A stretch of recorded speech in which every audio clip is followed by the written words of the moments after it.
Temperatures are rising, and you need a way to cool down. Reggie's Ice Cream Shop has you covered. Over a dozen flavors and over 100 combinations. Visit Reggie's Ice Cream Shop on Main Street.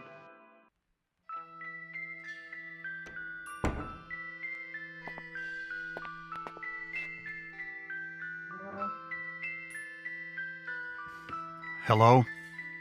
She hears you. Please tell us what's bothering you. Okay. I'm Jody Pearson Sr. Look, I don't know how to say all this. I feel something bad's gonna happen to me and my family. It's, scaring me enough to come here. Scaring you.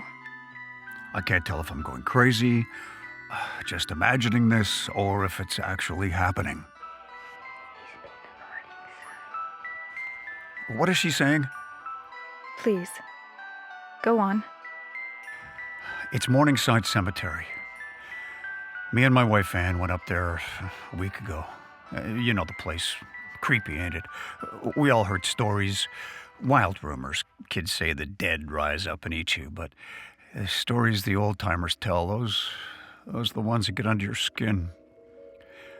The things they've seen up there, the dreams they all share.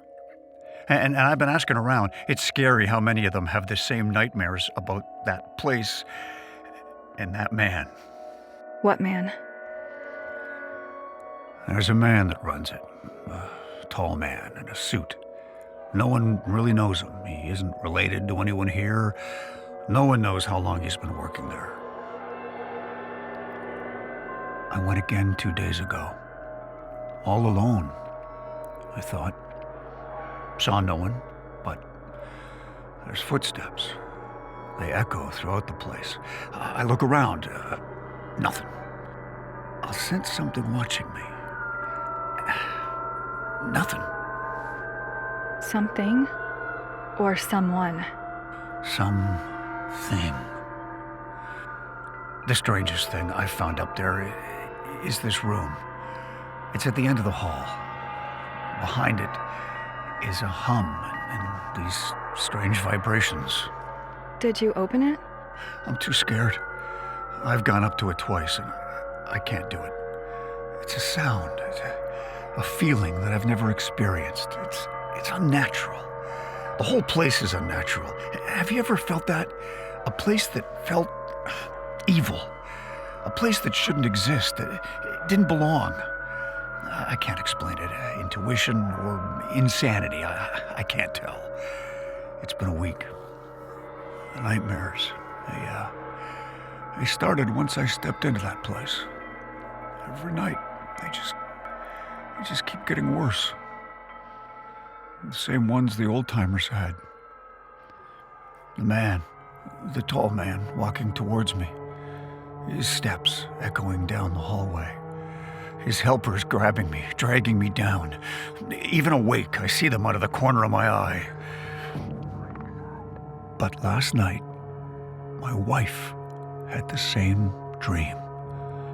The same one. I haven't told her what's been happening to me. She woke up crying, scared to death. Tall man, she says. She saw him. He was in her dream. He came to our house. Killed our sons, Mike and Jody, then me and her. We talked. Turns out she's been having the dreams ever since we went up there. Grandmother wants you to try something. What? Put your hand in the box. Where did that come from? Please, put your hand in the box. What's gonna happen? Please. What is this? The tall man watches.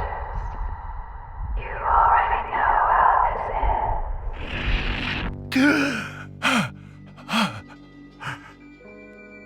ends. What was that? What did you hear? I'm not entirely sure. Look, I gotta get back home. Grandmother says stay away from that place. Please. I've got no choice. If something is happening to me and my family, I have to stop it. Hopefully I can, whatever it is. I have to stop the tall man.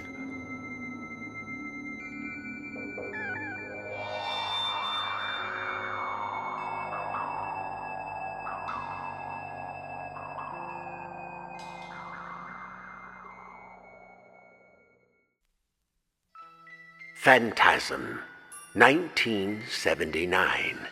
In a sleepy, forgotten town, something tall and evil walks among the graves.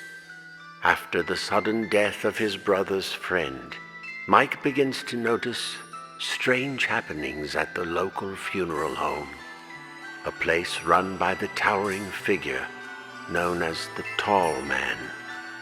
As Mike digs deeper, he discovers that what's buried in the graveyard doesn't always stay there. Along with his brother Jody and their friend Reggie, Mike must face an evil that bends reality itself and threatens to trap them in a nightmare for which even death isn't an escape. Welcome to Morningside Cemetery, where nothing stays buried, not even you. John Carpenter's The Fog and Phantasm. Just when you thought you were out of their grasp, they're back. The Fog has returned to prove that what you can't see won't hurt you. It will kill you. And Phantasm is back to kill you all over again. Two terrorific hits together to grab you. The Fog and Phantasm. Rated R. Welcome back to your nightly program. Looks like we have another terrifying show served up for you. Don't you feel that horrible chill in the air, tingling up your spine? Don't you love it? Caller, are you there? Yeah, I'm here. What do you need on a night like this? Can you play horror for me? You want horror?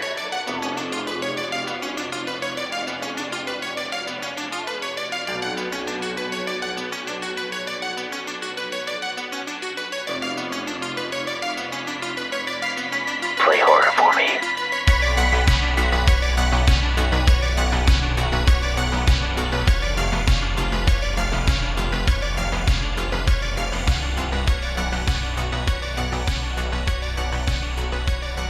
Alright, welcome back to Play Horror For Me. My name is Logan. And I'm Callie. And I'm Jesse. Thanks for being with us. What are we watching? This week we decided to watch a cult classic and one of our very own Logan Winton's absolute favorite films, Phantasm, from 1978, correct? Yeah, 79, yeah. 79? Okay. Close. I was warm. So... And this was... We just got done watching it.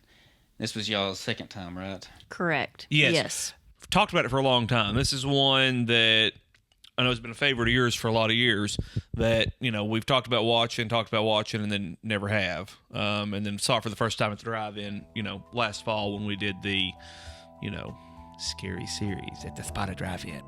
Exactly. I mean, I'm glad we did wait because yeah, this is one of those movies. I always brought the pal, and it's just like, well, it might be a little too late, so you might fall asleep. So I was like, oh, so I just kept pushing it off, you know, because I don't want you to fall asleep during it, even though it's kind of a perfect movie to fall asleep to. So it's kind of perfect to see it at the drive-in, because we did Halloween and then Phantasm, probably like the two best, especially late 70s, you know, it's kind of like that. Those two and like Texas Chainsaw is kind of like the three independent horror films of the 70s. They're kind of like, you know, perfect movies. And see, I was just happy for y'all. I was living through y'all that night. I just saying, oh, this is their first time seeing it, and they're seeing it at the drive-in.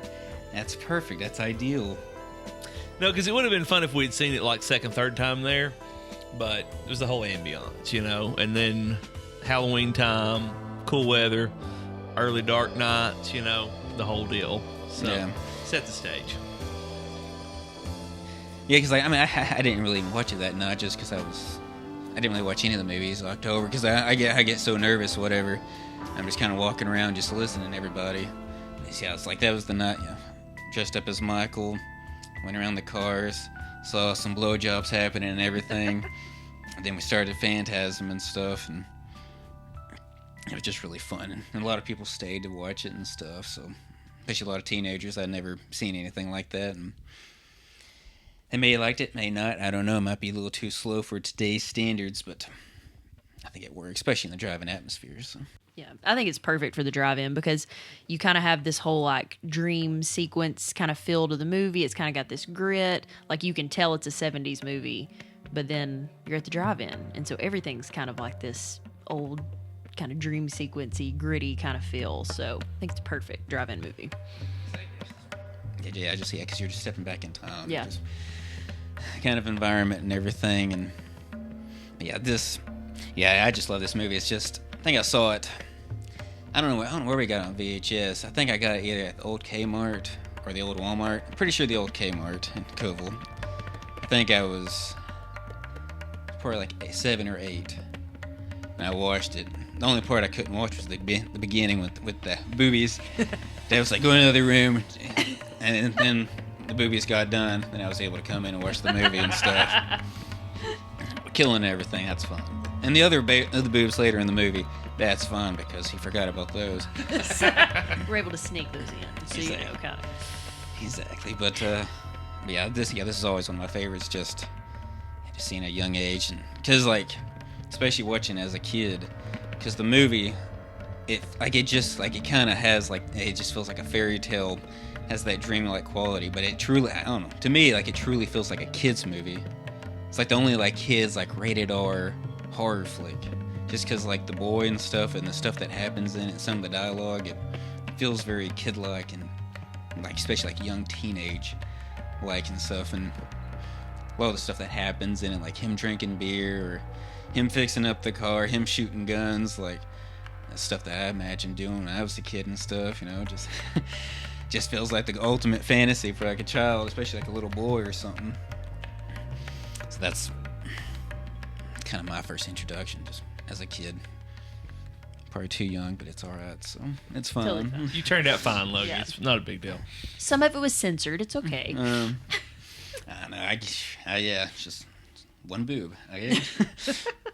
Just sneaks in there, you know, the graveyard. So, no, I think I just kept thinking about what a time capsule it was to the 70s, you know, and so it's like, I mean, you know, any old movie, that's how it is, you know, you see kind of things are, you know, if it's a good movie, they look the way they should have, but it's like, I was really struck watching it the second time through that you just really feel like, you know, you're alive in the 70s. I mean, I wasn't alive in the 70s. None of us were alive in the 70s, but it's like watching this movie, I feel like I was. And then I immediately feel like I need to go out and buy, you know, this Barracuda that they're driving or a Cadillac hearse, or like, you know, you want to go out and buy a pair of bell bottoms and, you know, and fit in. And it's like, I think to me, something I talk about a lot, you know, with the different movies we watch, but like, something I can always identify with when it's, you know, this piece of time that it makes you want to be a part of. And I think that's a very important piece of, you know, good filmmaking, is being able to make people want to be where you're taking them. And, you know, and wanting to identify with those characters. But I like what you said about it being a kid's movie, because I don't know that I could have said it that way, but I had similar thoughts, you know, with it. It is cool because, you know, I used to, growing up, I would think, you know, what would happen, you know, like if I was without my parents. And of course, you know, as an only child, didn't have this older brother figure that, you know, would look out for me. But you always imagine, well, I can make it on my own. You know, it's kind of a, you know, Home Alone type situation, you know, where you think, oh, I could figure it out. So he's going to do all this cool stuff. He's driving this cool car. He's got that massive 45 or the shotgun he's shooting. And, you know, he's just out here living life, you know, spying on his brother, having sex in a graveyard. And, you know, he's living it up. So it is a fun movie to watch, you know, especially if you were at that point in life where you're like, oh, man, you know, I can identify with this guy. Exactly. Yeah. Take a swig of beer here and there, you know. It's like, hey, I just had a rough day, all right? Yeah, I had a rough night. I mean, I've seen it wild, okay? Let me just take at least a swig here. Yeah. But yeah, it's just, this. Yeah, I think that's what makes this movie just so special. It's just, because, like, I remember, like, you know, especially as a kid, you know, just having, like, nightmares and stuff of, like, me being separated from my parents, like some of my dreams would be like my parents would like take me to like jail or something and put me in a cell, and then they would walk away, and then I'd be like screaming behind the bars, and it's like, all right, Logan, this is it, this is the last time we see. And it's just, I'd be like screaming and stuff, but just like a lot of those type of dreams of like your parents are dead or they're gone, you know, you're all by yourself or something, and you're just especially at a young age, you're scared of dying yourself. It's like, oh, it's like when I die, it's just gonna be blank. It's just gonna be nothing. Oh my gosh, that's scary. That's horrifying. Yeah. So I feel like this movie just kind of taps into that. I mean, I still have those dreams too. So it's and I need help. I need a therapist. Your parents still have the cell they put you in. So it's not a dream, folks. It's not a dream. This is their fantasy. So. It all relates. It's fine. Send help.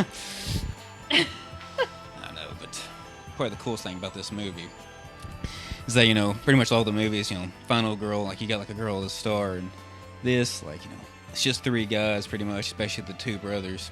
So it kind of reminds me of Once Upon a Time in Hollywood, if, Rick and Cliff, kind of just two friends, but now this is just two brothers, like either parents are dead, and they're kind of looking after each other, even though he might annoy him every now and then, he still loves him and stuff. And that's just very unique to any horror kind of movie. Just just focus on the guys. Yeah.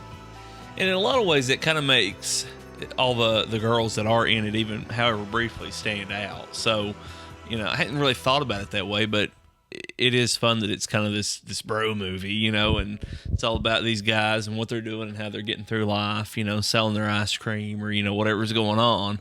And then, but it kind of makes a focal point for, the girl in the beginning, or the girl at the bar, whatever you want to say. The Lady in Lavender. That's her official name. Is that her title? Okay, I did not realize that. I used to know that, and then I forgot, I guess, for years then. That's fun. The Lady in Lavender. Yeah. I was like, oh, shoot. That's a pretty cool name. So. Yeah. She doesn't really look anything like her, but I kind of picture that it's Carly Simon playing her in the film. So, but Lady in Lavender is way better. Whatever helps you, but yeah. Whatever. But Lady in Lavender. That's fabulous. Going back with that, with the brother thing, but yeah, it kind of draws back to like some of the old like Disney movies or something, like Old Yeller, where it's kind of like the older brother and the younger brother and stuff on the farm and everything. Kind of just all those like older Disney movies. It was just relationships with the siblings and everything, and to see just a horror movie kind of take that and kind of still have that kind of feel to it, and still have kind of like these dream-like horror scenes that still scary. I'm not sure about today's thing. I mean, to me, it's still creepy because of the music and everything. But I know some people may not be too scared. But just has that.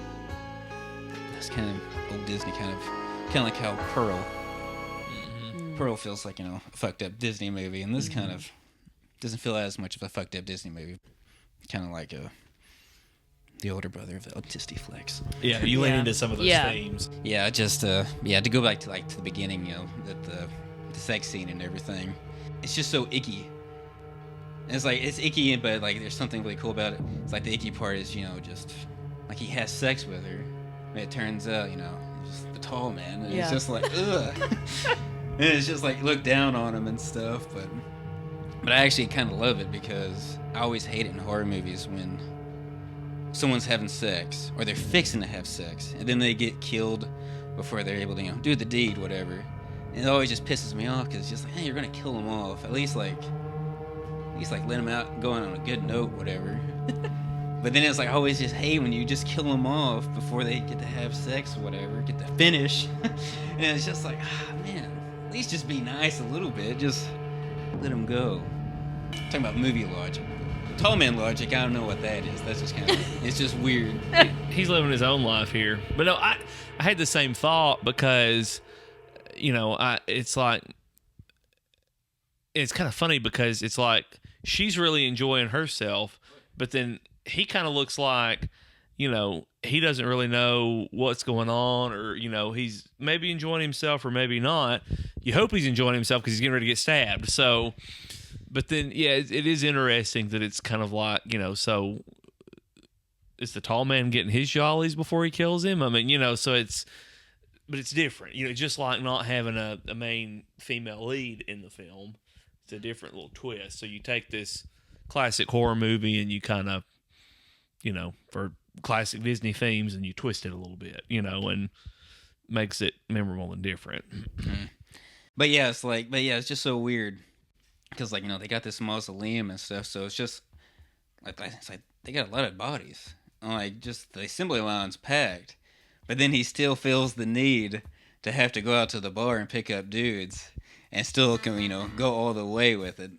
It's just it's like his boss is like checking in on him. It's like, hey, so like tall man, like what's going on down there? And he's like, I'm working hard. I don't want to do this at all, but I care about the job. I'm trying to get you those slaves. I'm doing the best I can. I'm working hard. But then it's like tall man. I mean, I guess that's that's not his real body, probably. That's just a facade that he puts up. Like he's just able to change his appearance, so able to look like an old man that runs a mortuary. So, I mean, no telling what he really looks like. So. Right. Well, and then when Mike finds a picture at the antique store, you can very clearly see it's the same face. But then he has like an 1800s haircut, when he's on the wagon. And a horse and buggy. Yeah. Whereas, now in the late 70s, he has a Cadillac hearse. And, I love that scene where he's walking through town, and Mike's got the sucker, and they kind of lock eyes. But, I was just thinking about, here again, time capsule of the 70s, and he's just got that very stereotypical, I don't know what you call it, tall man has the long hair, kind of balding at the top, long hair straight down the sides, and you're just like, so yeah, he's the ultimate shapeshifter. So it's like, oh, I got to go out to the bar and pick up a guy, have to have sex with him, it's fine. Maybe I'll like it. I'll kill him, another slave, and then I'll change my hair. I'll get a different car, whatever. Exactly.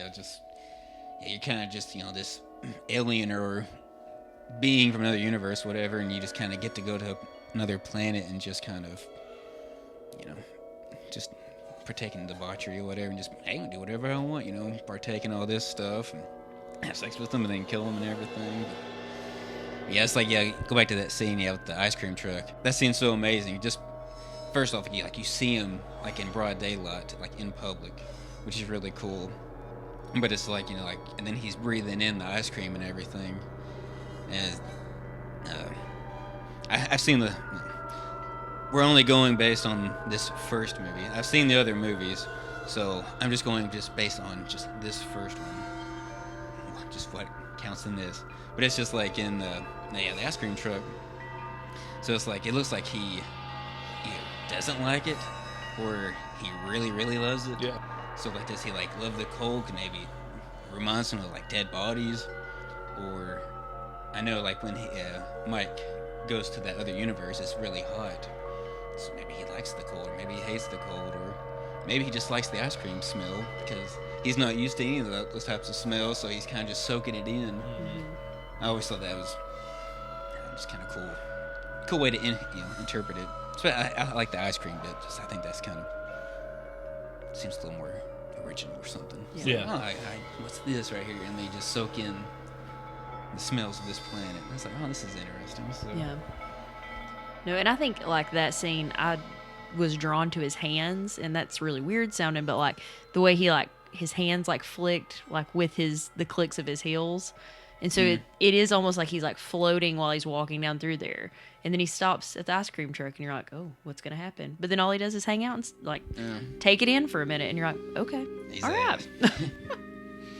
Yeah, almost does kind of like a Nosferatu kind of a look, kind of with the hands and everything, kind of sticks him out, or like he's always just kind of going to music or something, kind of just flowing with his hands, and then whenever he meets Mike in the door or something, he's always doing his fingers or something, and I think it's just kind of a cool, unique thing, just that none of the other killers do in the movie, so it's another tall man uniqueness kind of thing. Services for Tommy Eastman are being held at Morningside Cemetery Tuesday at 1 p.m. 27 years old, member of the National Guard, lover of music and his community. Family say that he was always willing to lend a helping hand. His presence was big, but his heart was bigger.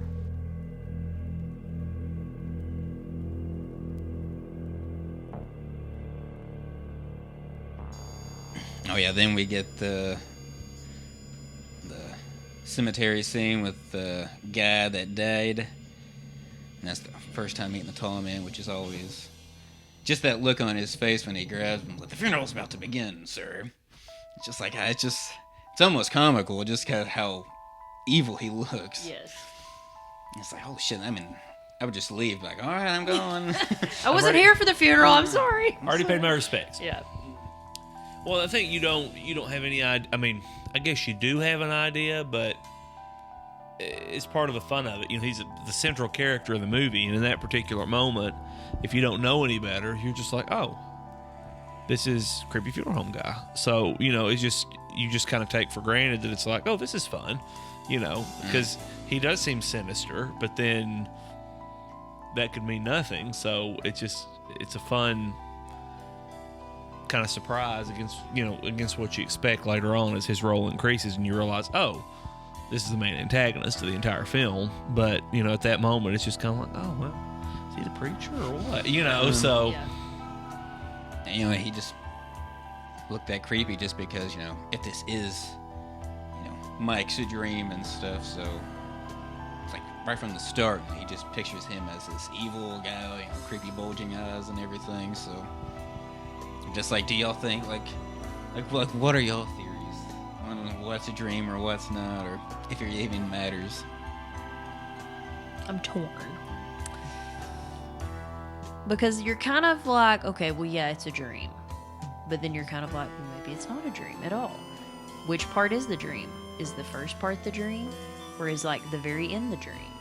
Like, I don't know. I can't really get my finger on it, like, which one I think it is, or what I think it is, or if it's a dream at all. I have no idea. But, like, I mean, he's obviously taken by something at the end. Spoiler alert. What? Don't tell me. Somebody grabbed him. We don't know who it was. Somebody? What do you think? It was Reggie pulling a prank. Maybe that was it. I don't know. Reggie just grabbed him, okay? I don't know. I think it's part of the fun, and that's part of the fun about watching something like this another time, because the first time I watched it, I thought, you know, I like parts of this film, but I also don't really understand it. And then you watch it, again tonight for the second time, and you think, okay, I think I've got a better grasp on what happens, but then I still don't really know what happens. And so that's part of the fun if you have to watch it several times to kind of, deconstruct it. But I think,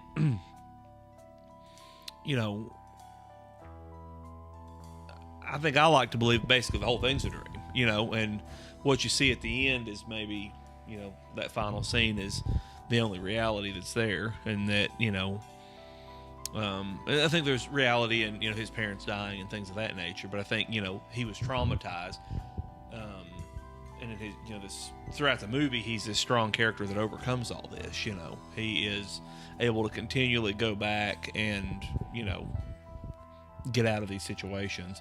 But I think, in reality, that's his subconscious running away from the fact that, he can't get away from anything because he's a basket case, because his parents died, and, and then Jody got, killed in the car accident or whatever. Yeah. So then here we are, being cradled in the arms of the ice cream man and told it's going to be okay. And, and that's how it ends. But that's just me, and I'm sure there are holes in that, but that's what I came away thinking. I mean, that's what I kind of think. Yeah, it's just because yes, like he's just a kid. I think about myself at that time. It's just like, your body's changing so much. Like your mind's just, going from one emotion to the next. So you can't really keep track of anything really. It's difficult. So, especially if you're losing your parents and you're losing your brother, and you're trying to rationalize this, so you might have to put a face on it. It's like put a face on death. So here's Tallman and everything, and that can help you get by or something.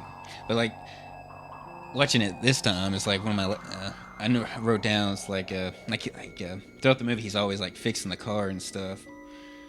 So it's like well, like maybe like they say his brother died in the car crash, probably 'cause something was wrong with it. So like he always kind of imagined that he wished he would have been able to fix it so his brother could live or something. But you're right. But that was one thing I kind of got out of it, because he's always fixing that car. Yeah. So if his brother died in the car, then that's a very good thought. Like, I hadn't put that together. And then in a car that looks brand new. I'm not like my father. I can't watch him and say, oh, I know what year that is. But like, it wouldn't have been that old of a car, but it looks brand new. But yeah, he's always having to work on it. So that's an interesting thought. And interesting too, in a lot of ways, in portions of the movie, Mike seems, very childlike, even more so beyond his age, because you don't really know how old he's supposed to be. Is it back in time whenever Jody mentions him being 12 or 13, or is that present? Like, kind of hard to tell. But, like, him running after his older brother, it's like, okay, seems odd to me to think about, well, you've got this brother that's, I don't know, 17, 18, 20, however old Jody's supposed to be. He's out doing his own thing. I mean, yeah, are you going to look up to him? Are you going to want to do what they're doing? Well, yeah, sometimes, but I don't know that you're going to follow them everywhere. So it's kind of like the car, is there this subconscious need to try to say, I've got to be with you. Maybe if I'm with you, I can keep save you. I can keep bad things from happening to you. That's true. And then, like, I love the scene where he goes, he breaks into, the funeral home and then cuts off tall man's finger, comes back with it, puts it in the box, and you have this beautiful shag carpet staircase, hello 70s again, and then he's sitting there with a pump shotgun guarding until Jody comes down, watching this finger in a box. And so I like the car thought. I'm gonna have to chew on that. That's interesting. Yeah, because like whenever he was working on it, one of the times, I guess whenever he was underneath it and it falls on him, I was like, man, he's working on this car like all the time. Why is he having to work on this car so much? But that makes sense, and I hadn't really thought about that. And then there's the scene where they're like coming down the road and he stops and they get out and look under the hood and he's driving. Like Mike is the one that's driving. But it's like, I mean, granted, he could be 13 and be driving, but like when they're coming down the road, you can't even see his head over the steering wheel. Yeah. So you're like, oh, it doesn't look like anybody's driving the car. And then he gets out and you're like, oh, wait, he's driving the car. And at the time, you're just kind of like, nah, it's the 70s, whatever, who cares? Yeah. But then it's kind of like, is that supposed to be some kind of like, memories that you wish you had? Yeah. Well, and you see that's true because and you always want to. You have thoughts. You're watching any movie and you have thoughts about whatever that come to you. And so there were several times, specifically with the driving in this movie, that I thought, to me, that's kind of a plot hole. Like, not a major plot hole, but like, this doesn't make sense. It doesn't make sense, like, the way some of this is happening. But you're like, it's a horror movie. I'm trying to be too analytical about this. Yeah. It's kind of like looking at an action movie and saying, what about this, that, or the other? But like, I thought it was very interesting that, you see some examples of where he's driving. Yeah. And then, or like, when they go to the bar and then Jody's out in the cemetery with the lady in lavender and then throws him the keys and says, okay, you go home. And I thought at the time, I was like, that's weird. I just kind of assumed he had followed you and that he couldn't drive. Right. And maybe he did follow him, but then he's like, hey, get out of here, So then he drives home, but then later he's causing a scene at the antique store saying, well, you girls have to drive me home in your Volkswagen Beetle. And it's like, why do they have to drive you home, I mean, I guess maybe because it's their car, but like, you've already proven you can do your own thing. So I hadn't thought about it in that context, but that would make sense too. Yeah. If that's why there's kind of some varying degrees in his abilities. And then, putting everything in the context of a dream, with sometimes he can drive and sometimes he can't. Right. I remember being, way before I could drive, but you dream about driving sometimes, or you dream about being out drinking, or you dream about shooting a gun. And so it's like interesting going back to him being kind of an indeterminate age, Sometimes he's 16 and driving, and sometimes he's handling guns with no problem, and then sometimes those things are a struggle. Yeah. Yeah, because he's walks to the bar and stuff, so he doesn't have his dirt bike. So either the bar is really close to his house, or he's just walking everywhere, or again, this is just a dream or something. And because the brother is always the one that's trying to separate them. It's like, hey, you go here, or you're going up to your room. Even when they probably they shouldn't be doing it. Right. It's like, all right, this isn't the time to be splitting up. You guys need to stick together. So it's like there's constantly being pulled apart, and then he's constantly having to go back to him. And then at the end, and once it turns out that it's like, all right, he is dead, we're separated, then the tall man gets him. It's like maybe death gets him or not, but at least death gets his brother, and it's like, all right, there's no going back now. Right. It's like maybe he might wake up then to like a real world where it's just him and Reggie, or maybe Reggie's dead. I don't know. Because part of me is wanting us to think that the ending is the dream, and then everything else is real. Yeah. But then it's like when I think about the rocks, you know, it's like how are you gonna do those boulders? It's like Right. you're not gonna push that with your car. It's like, especially that huge one. It's like no telling how many tons that is. So like that part always feels very dream-like, because that just feels like a kid's fantasy. Yeah. It's like, oh, we'll get all these boulders and then boom, all of our troubles are gone. He's in the hole. It's easy, yeah. Like, Yeah. He's in the mine shaft and everything. So, and me and my brother did it. Whatever. Yeah. We kind of survived, and that one, kind of the whole brother thing. Just the part when he gets pulled out of the car, it's him and the girls. Which kind of may go on a little too long, but I find it enjoyable. Yeah. Just because they're little kids under there, so you just got these women Yeah. beating up these children. And then, you know, he's kind of just sitting in the road, which is one of my favorite shots because you got the moonlight and everything. It looks beautiful. And it keeps cutting back and forth to the brother. And, I know the director said, maybe he was trying to establish that they have this bond, whatever. And it's like maybe he was just, maybe the brother was wielding Mike back to life, or Mike just kept thinking of Jody. It's like, I gotta get up to get back to Jody, whatever. And then they get back and hug each other and everything. Yeah. And take the beers.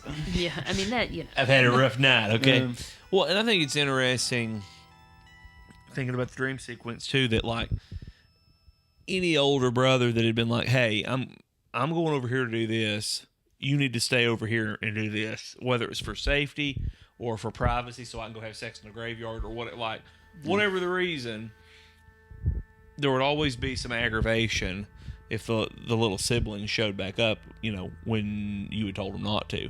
And Jody's never aggravated that I remember. Like in the entire film, he sees him show up disobeying him. It's always just going, hey man, good to see you, you know? Yeah. So it's like, I think that adds credence to the dream sequence, because it's like, that's not real. That wouldn't be how it really is, you know? At least not in every circumstance, you know? Maybe sometimes it'd be like, oh man, you know, told you to stay home, but I'm glad you're here because you saved my bacon. But then there are other times where it's just like, what are you doing?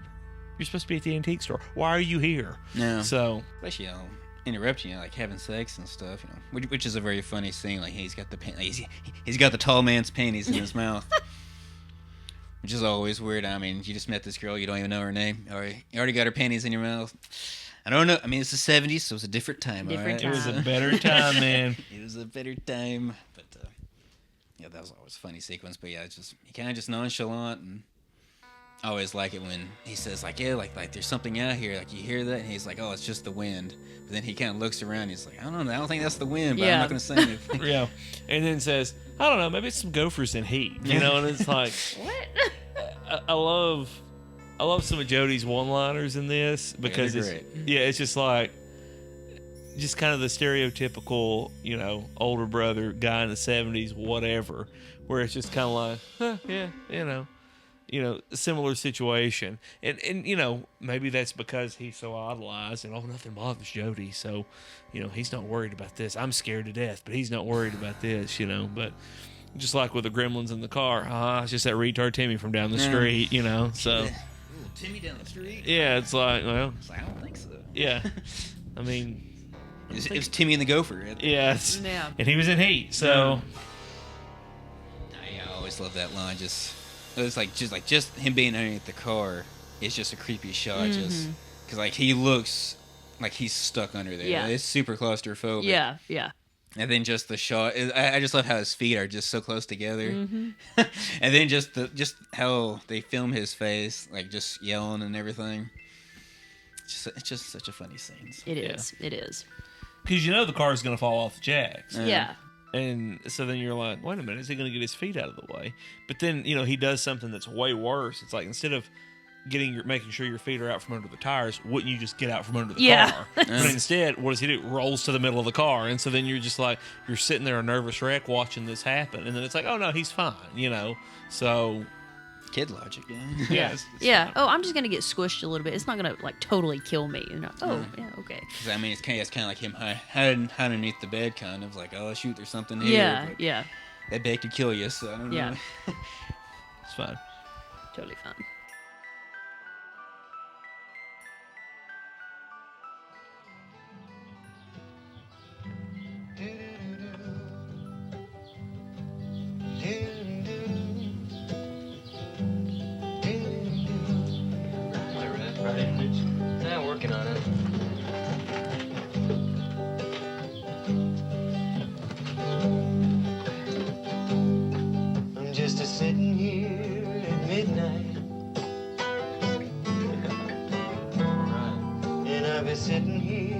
still new. You see, my lady left me lonely. Yes, she did. Baby left me blue.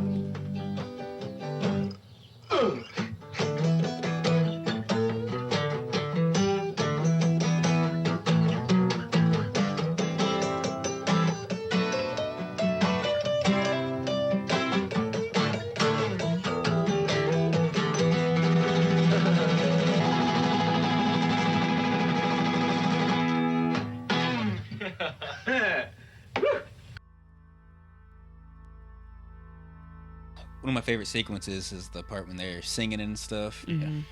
Just because I just love it because it just doesn't feel like a horror movie at all. Yeah.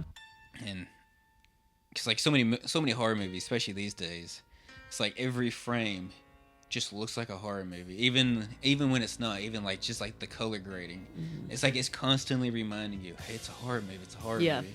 So you can never kind of just relax. You just kind of like take it easy. But it's like with that scene, there's singing and everything. I think it's pretty fun little song. It's a good song, yeah. And there's no purpose to it. Like you're just chilling.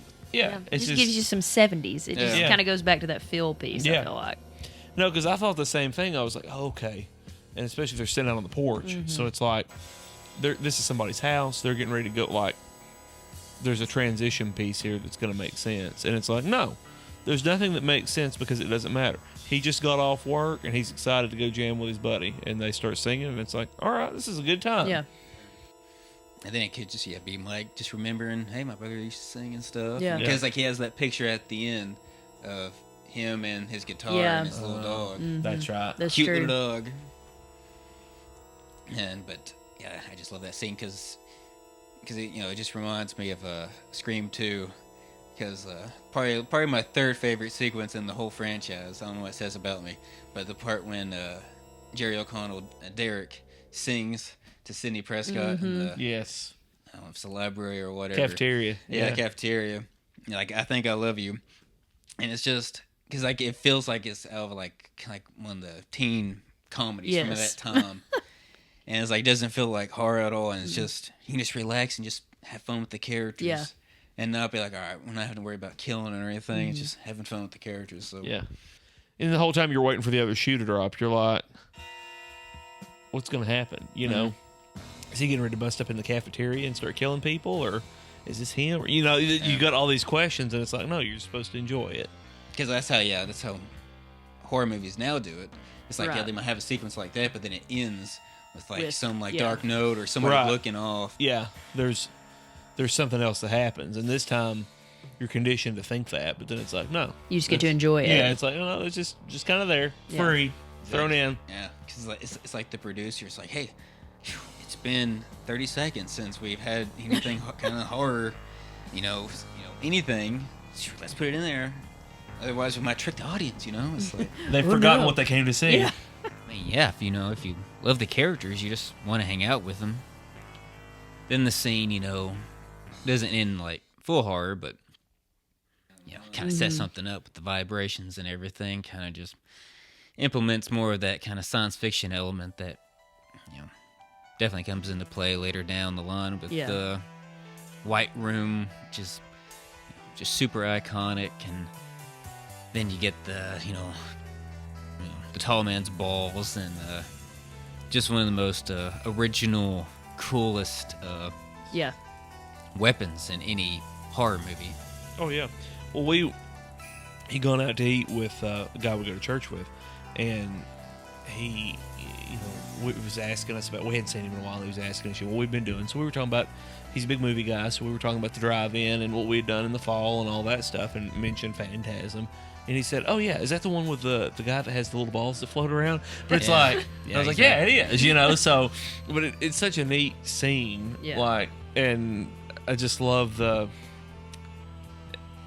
kind of the differences in the two scenes that you see them, where the first one, it's like, you see Mike be able to dodge it, hit the other guy, and then you have this kind of long, drawn-out death scene that's fun, and then later on, you're expecting, you're like, crap, is this what's going to happen to Jody? Like, the ball's going to get him. He's going to be like that last guy. And it's like, no, he just blows it out of the air with a shotgun, and that's it. And so it's kind of almost like the scene in the cafeteria where it's this moment where it's supposed to be scary, but then you're immediately relieved because of the way it's resolved. And, of course, they're on to the next hurdle, but then it's kind of this fun anticlimax.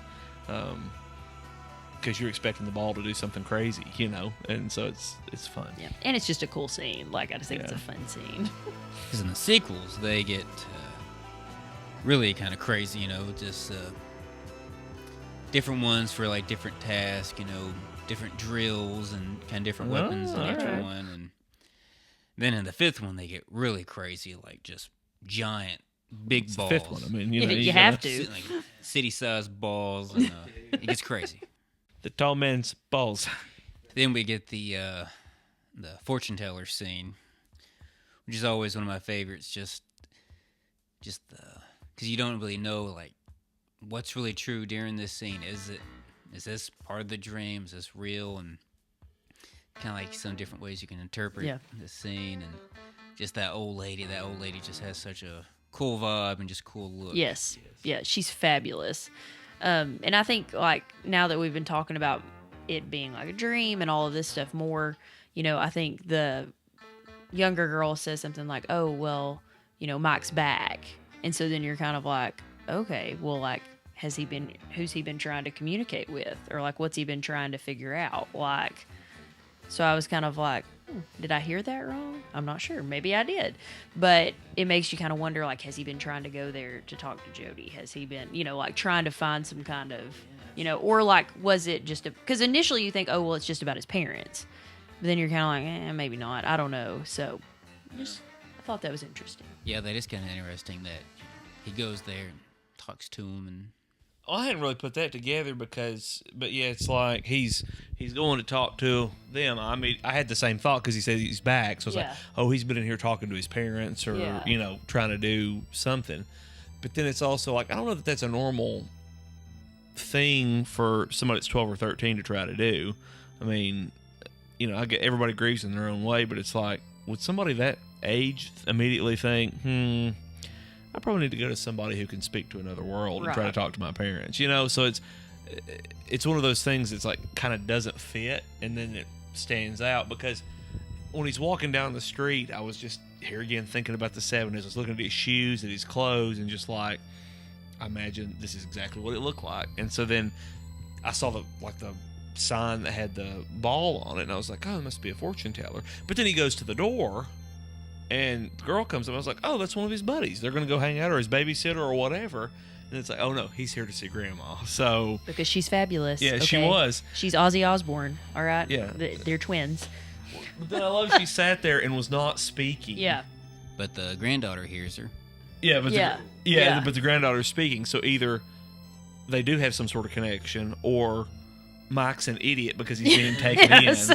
Because then he's like, well, tell her. Well, no, she can hear you. Okay, well, if she can hear me, like, either everything goes through you or it doesn't all go through you, which is, So, and then I love the way they cackle at the end when he leaves. Yeah, that's what I was about to say. Yeah. I love that. Like, just the... Yeah. Where it's just like, oh, well, I burned a couple extra candles and Mike came by and now he pays us every time he comes. So. Yeah. Or Grandma's working with the tall man. Yeah, I mean, maybe that's it. I mean... Especially when you see when he recognizes the similar feeling in the white room versus the box. Yeah. Ooh, that's true, yeah. So, grandmother is the love interest of the tall man. Yeah, she's the lady in lavender, but of old. There you go. There we go. She was the lady in lavender, I guess, in the 1800s, and then now, yes. Yes. I always noticed the hand, but there was a circle in it too. Oh, like on the sign? Yeah. I thought so. I thought it was like a I'm trying to think. like a globe, like crystal ball kind of. I don't know if that was purpose or not, but it's kind of interesting. Yeah. Wait a minute. It actually wasn't there. I just thought it was there. You saw it. Okay, it was a dream on top of the dream. Remember, they said if Jody ever goes, he'll take you with him. And then at the end, when he's told Jody's gone, Takes him with him. Takes him with him. So now they're both going to be, little midgets on another planet. That's true. I hadn't thought about that. Well, and then, thought that whole thing was odd where it's like, well, Jody's going to leave. I heard him say he's going to leave. Like, Jody's standing there, while Mike's working on the car for the 30th time. Just talking to this guy next door as if Mike can't hear him. And it's like, that seems kind of odd to me. Yeah. I mean, people are sometimes insensitive, but it seems odd that he would be doing that. But then it's like, here again, if we're back to the dream, then it makes sense that he's trying to rationalize why his brother got killed. But it is odd that it's just kind of like, well, I think Mike's going to leave me. He's going to send me to live with my aunt. Well, yeah, you're going to have to go live with your aunt because everybody else is dead. So, see, there's a lot of interesting things to talk about. I know. A lot of pieces. Oh, speaking of. Little pieces. Next episode. The documentary. Yeah, just to get out of the way. But I've always noticed, ever since I first saw it as a kid, when they go to the White Room, and then above the door, it's kind of like that statue kind of a thing hanging, and it's kind of like these Greek gods, yeah. I don't know, Hercules, or I don't know, like these Greek gods, whatever they are. And because I'm looking at it, I'm like, who is that supposed to be? Not that I would know, but what is that supposed to mean? What does that tell me? But no, you're drawn to it because it kind of goes with the decor everywhere else, but then it's kind of like its own thing. It's the only kind of statue-y looking thing that we get focus on in the camera. We see some other things in the hallway, but it's the only thing that it's oh, okay, am I supposed to be looking at that? Is that supposed to tell me something? I don't know. But yeah, I agree. Are they emperors? Are they Right. gods? Is that how tall man on this earth? Is he a god? Is that how he views himself? No, because I stared at it every time, and both times I counted how many heads there were. So it's I was immediately you're trying to figure out how they are, and it's there's 7 of them. So then you're just but yeah, who are they? What are they? So I don't know, but it feels important. It does. It feels like it's something that matters.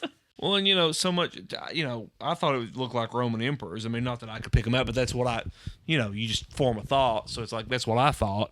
And of course, they were known for accumulating slaves throughout their conquest. So is this, Have they been here forever? Yeah. So it's is this kind of in the Bible, you had the Holy of Holies in the temple, where the priests went and did a lot of the sacrifices, and it was a sacred place. Is that kind of how it's kind of how it feels? It's this inner room of the house, where we are entering this portal to another world, another world, aliens, heaven, hell, whatever. And, we're sacrificing or giving these slaves. So, are these 7 Roman emperors in charge and we're sending people from this world to, I don't know. But yeah, I'm glad you mentioned the bust or whatever you call it up there. It's very interesting. He can't be the only one on this earth doing this. I mean, it could be. I mean, he's been at least here, at least 100 years, at least around based on the picture. I mean, he could have been here thousands of years. Yeah. No telling. No, it's a good call out, and this is slightly off topic, but while I think of it, I wonder if this, Phantasm had any kind of influence on Stephen King, because I was drawn to the parallels with looking at the pictures with it, and how they're looking at the different pictures and see Pennywise throughout time, he was here in the circus, well, that was 150 years ago, but he's here now. And so it's this same kind of manifestation of some sort of evil, that can kind of change shape and change form, but continues to, live among and fit into society for whatever purpose they're there to, do. It'd be hard not to be inspired. It just feels so fresh, just feels so different, especially at that time. It's just oh man, this is the new hip thing. And it's I never thought about that, seeing how they're how similar they are, how close they are. Just very similar. It's just the only difference is he just doesn't jump out of the picture. Right. Yeah, well, that's right. Yeah. A little different. It's fine. Got to do a little one-upping. I mean, it's just creepy, just the looking. Just the head turn. I mean, yeah, that's creepy enough.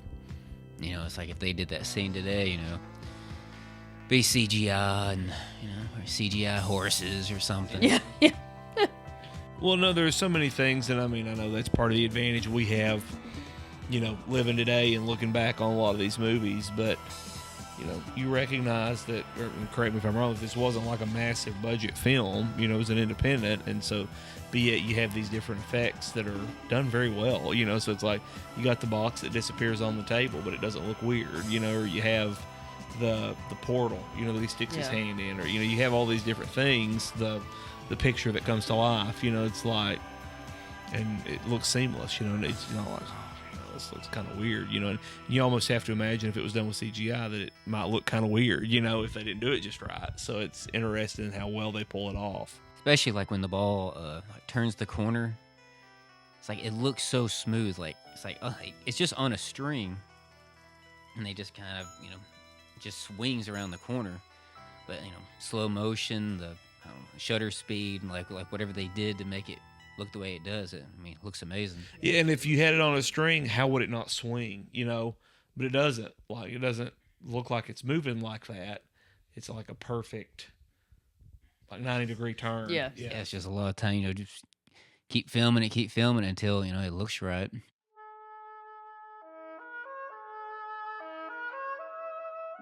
Looking for the perfect spot to spend eternity? At Morningside Cemetery, we have you covered. For all time, you and your family will rest in peace with us. Beautiful rolling hills full of magnificent beauty make the perfect location for friends and family to visit loved ones forever. Morningside Cemetery, where the past never truly fades away.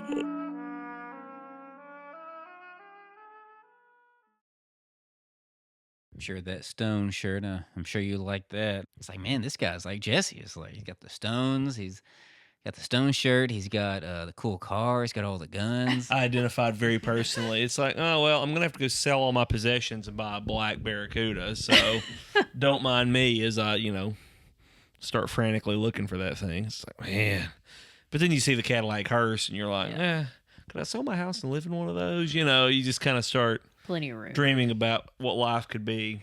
The director on the commentary said that, people that had those cars at the time, after they saw the movie, like, they would paint it black. So, I mean, you know more than me on cars, but, kind of imagine, a lot of those muscle cars at the time, were kind of different colors, like blue or, just whatever. But oh no, it's gorgeous. But yeah, I think a lot, some people get it black or white, but a lot of them, you get these bright colors. It's kind of interesting. It's like everything else, it comes back around. So it's like nowadays you see a lot of these, like Corvettes or the Challengers and Mustangs and all that stuff. They're bright colors, and so it's like, has it always been that way, or was there a period where they were more muted and now it's come back around? But and then you think about totally different genre, but came out about the same time. Smokey and the Bandit, he's got the black Trans Am. So you just think about, what are these kids seeing? When they're going to the movies, well, they're seeing these black muscle cars, and it's like, but yeah, you can't tell how old that Barracuda is. It can't have been a 79 because they didn't make them in 79. So it's like, it wasn't brand new, but it looks brand new. Yeah. And it's like, but yeah, just like you said, black's so timeless. It just looks so good on them. It's funny, the one time, like the time where Jody gets the most pissed off is when they're getting chased by the hearse. And then the hearse bumps into the car. And he's like, I'm going to get that bastard. Yeah. He's so pissed off. There's nobody driving that mother.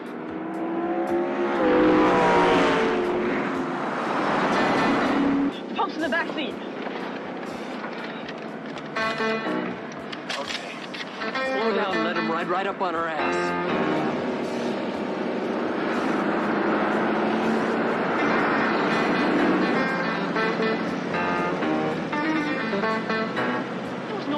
There was nobody driving. I'm gonna get that bastard.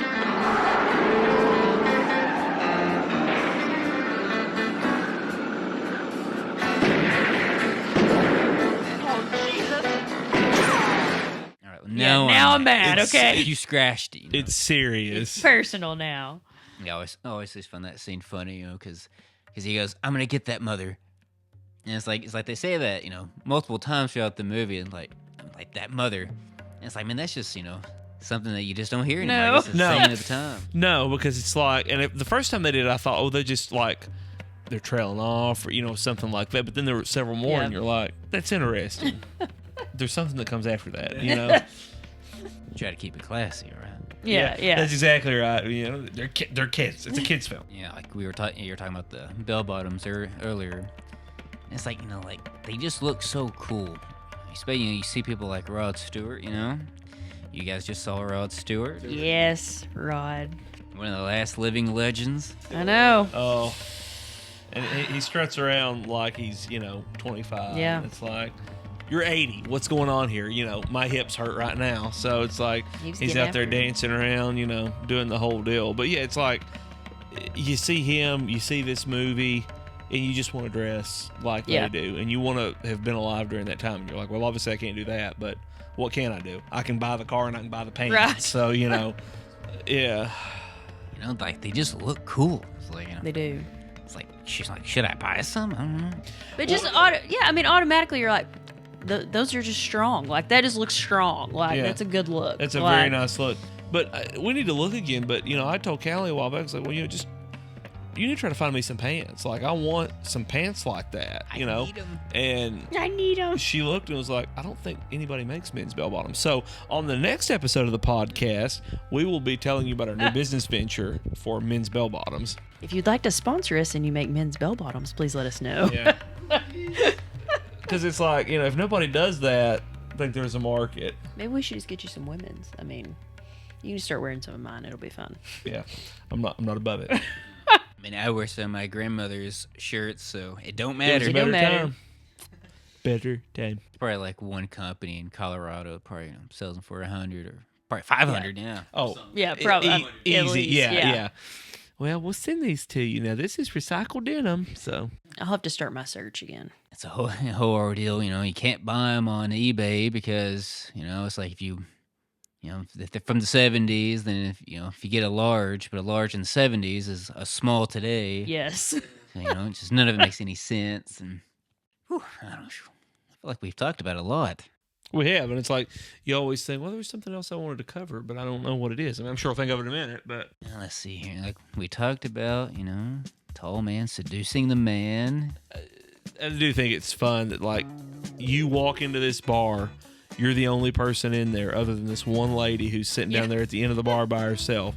And you walk up to her, say one or two sentences, and she leaves with you. And then you walk outside and you know, are kind of like, I don't know, where do you want to go now?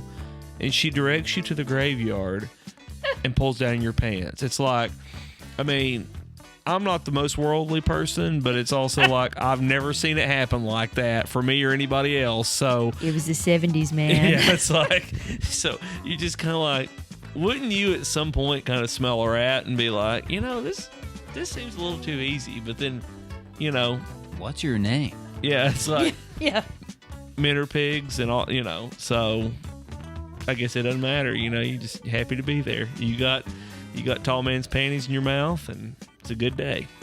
I do love that he goes back and like asks the bartender, oh, well, like, have you seen her again? Like, and the bartender's kind of, oh, you know, like, oh, well, did something bad happen? Like, what happened? You know, I think that's a fun scene.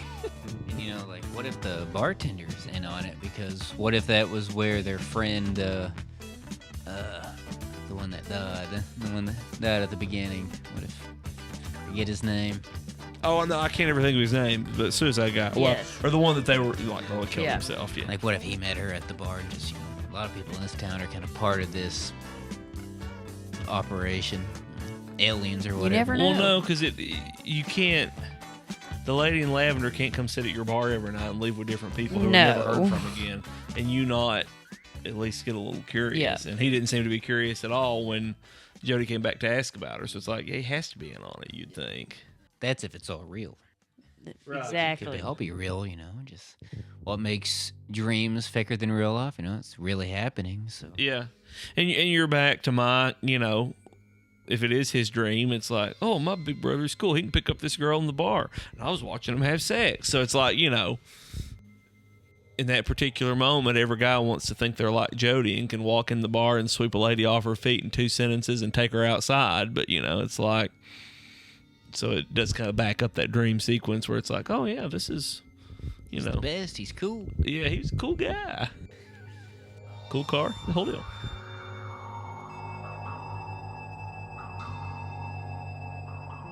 First time that he goes in Morningside, yes, like that building.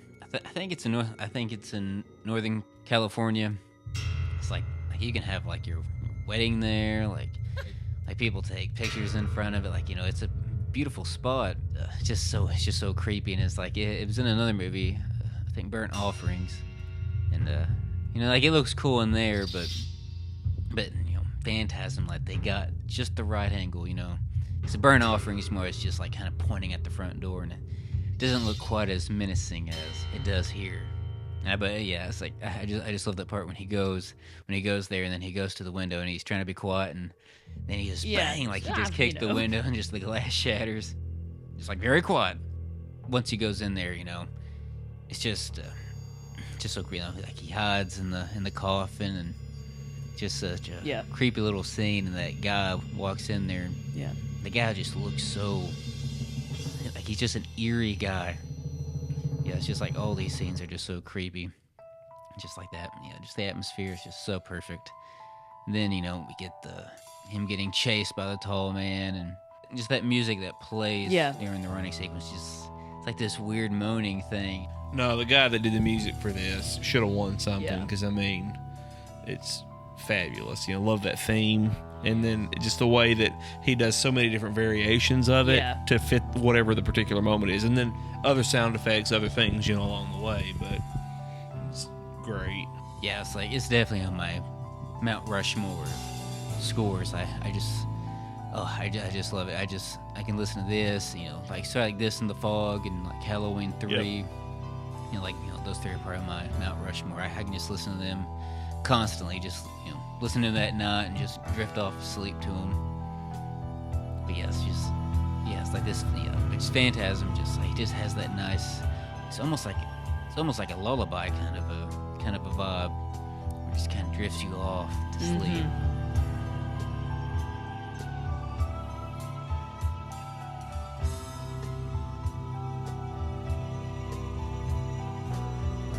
He goes to the cemetery the first time. He hops the fence, you know, gets the finger thing, gets back, and then tells Jody. Then Jody's like, I'm gonna check this out. And then when Jody goes there that night, like he doesn't have to hop the fence. Like the fence is already open. Like on the commentary, the director said like, oh yeah, like we probably just did that, just so you know he just didn't have to climb it. You know, it'd be easier. And it's just like, well, I don't know. It's like I think it's kind of cool. It's like the tall man's kind of like inviting you in, like he's done fucking around. Yeah. He's just like, no, just come on in here. Like he's not trying to, you know, put up any barriers. Like he's like, just come on in here. It's like I'm gonna get y'all now. It's like he's already waiting in the hearse. Just come on in. Just come on in. Right. It's that easy. Don't break my windows. Yeah. When he's in the basement, like he has the thing on his back, and then he gets the gun, aims it right like at his head. Yeah, just kind of like and shoots it. Like you just seeing it as a kid. It's like, what the hell? And it's like, well, first off now, it's like, he's deaf. Yeah. Oh, yeah. Yeah. That's all I could think about. Like, well, can't hear anything, so. It looks like they used blanks, too, you know? Yeah, I don't. Yeah, his career was over after that. They shot that last. You know, it's like, you know, pulling Alec Baldwin or something, but it's such a crazy, you know, just shot. It's just like, especially like you got like a kid on you. Like, I don't know if you're shooting blanks right at a kid or what, but. Hey, what's going on here?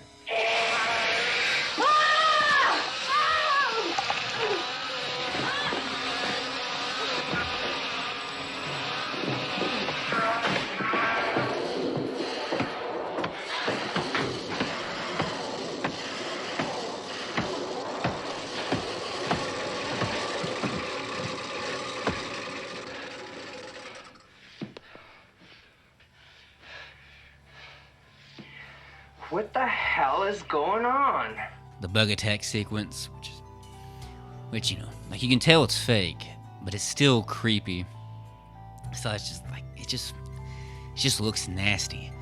It's like its legs are just so spiky and they're just crawling on you. It's just creepy. And I think when it gets in his hair, it's kind of like, oh, okay. It was already, but then, yeah, you can feel it. Like, I could feel it, like, climbing up the back of my head, and I was like, ah. Yeah, it's just that whole sequence. Like it truly just looks like they're holding it. Like they're just giving it their all, just going against the walls and everything. It's really believable. Especially coming down the stairs. Like, I think that's fun. And trying to shove it down the garbage disposal. And it's like, I don't have garbage disposal in my house now. They had that in the 70s. Yeah, wow, rich people. Ooh. I know, right? It's a nice house. It was a very nice house. And then you got the guy that pulls up and he's like, "Why are you still living in this dump?" It's like, "Hey, Yeah. asshole! Like it's like a $600,000 house." Yeah, yeah, it's like it's a mansion. In that sequence, I always just love how like they got those wooden, kind of like those wooden beams by the Yes. stairs, and like he keeps knocking them over throughout the movie. Like it's like in our old house, like we had those, like I think it was like 4, and then I fell into one of them and broke it in half, and I don't think we ever fixed ours. All right, let's see here. We got Reggie's ice cream truck. I do love the ice cream truck, but I think it's fun. Just the fact that he's an ice cream guy, that's just fun. Yeah, I don't think I ever noticed until now, but it's like when he's on the street, when he's like packing up his truck, like he's standing in front of his own shop, like Reggie's ice cream shop. So he's got the shop and he's I didn't got catch that either. I'm always like during that scene, it's like I'm always just looking at the tall man. I'm always just kind of focusing on him, so I never looked above him to see that it says Reggie's ice cream shop. Reggie was living life. You gotta go load up the truck and head out,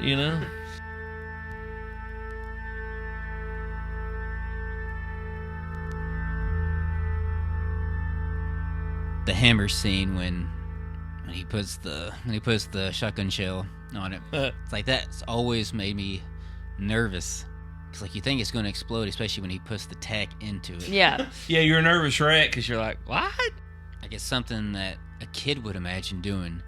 Because, like if you did that in real life, that's just going everywhere. It's exploding everywhere. But, in this, it just explodes just straight into the door. Yeah, straight through.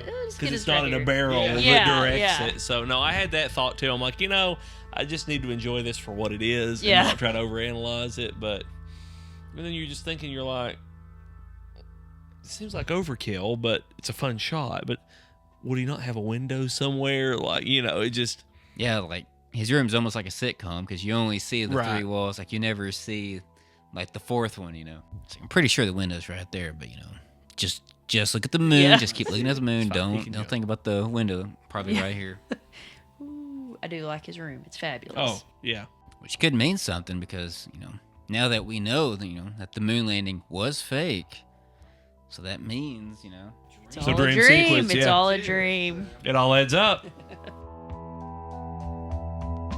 kind of one more thing for my notes. When they're fixing to enter the white room, it's like Reggie shows up and he says, "Hey, I found a room full of like all the girls and I let them go." And like he goes on like they're all fun, and he goes, "Some of them I never met." And No, I had the same thought. I thought that was interesting. And then, the fact that Reggie shows back up, because you're kind of like, you just assume that Reggie's dead.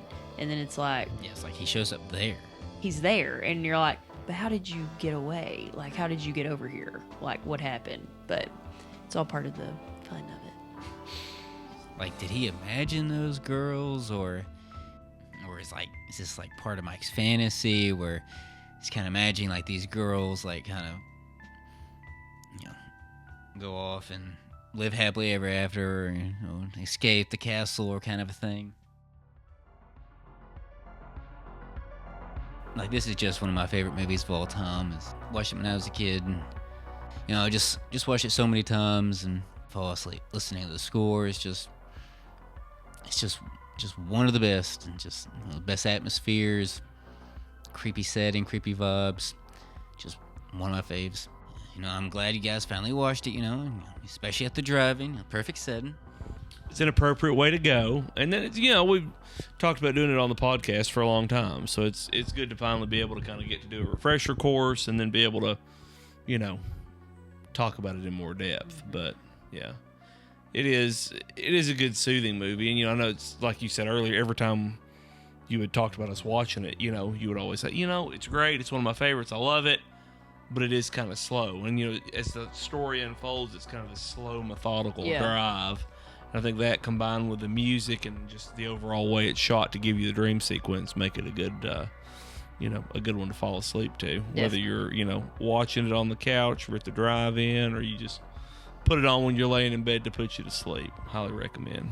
So, I'm glad we watched it. So, next episode will probably be Pieces. Pieces or Messiah of Evil, whichever one we're feeling. So, it's time. Whichever one we're feeling, I'm just glad we did Phantasm. Oh, yes. Absolutely. No, glad we did it, and looking forward to the next one. Yeah. So, thank you for listening. Appreciate it. Come back next time.